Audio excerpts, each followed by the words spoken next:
Are you with us still? I hope so. It's an intriguing movie, is it not?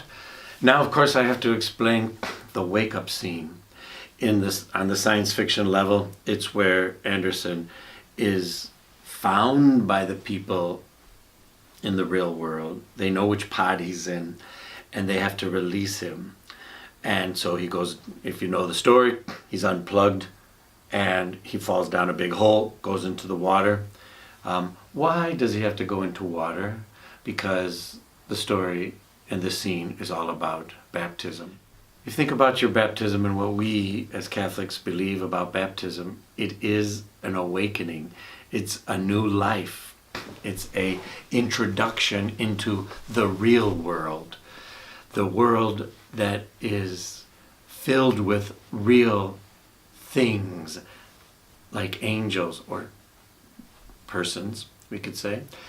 It's filled with realities that before you are awakened, before you accept them, you think they're just fantasies. But to receive the grace of baptism is to receive kind of a new way of looking at reality. That our life between birth and death is a testing ground. If you don't believe in heaven or the beginning of the Garden of Eden, that idea never comes across your mind. But once the idea of God and heaven and an afterlife is open to you, then you see reality in a different way. And for us, we believe that there is a washing away of original sin, that power that in a sense has control over us, that's represented in the movie quite easily by the removal of all those sensory needles that are plugged in to them.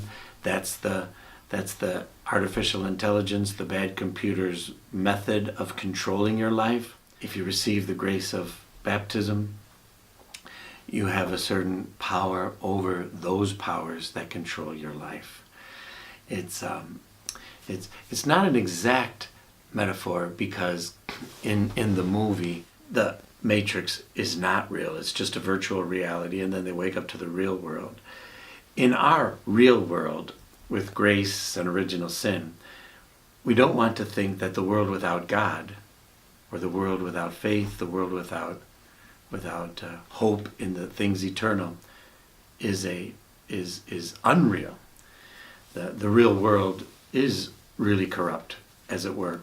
And so what we have to escape is not just non-world to real world, but in the real world we have to escape the powers that are in control or that keep us away from the path to heaven, the path to God, as it were. So that's the baptism scene, if you didn't realize it, in the Matrix. Then we're going to see the importance of catechetical training in the next episode. God bless you for listening. Don't forget to subscribe to Unlike Other Nations. I'm Father Tom Koys.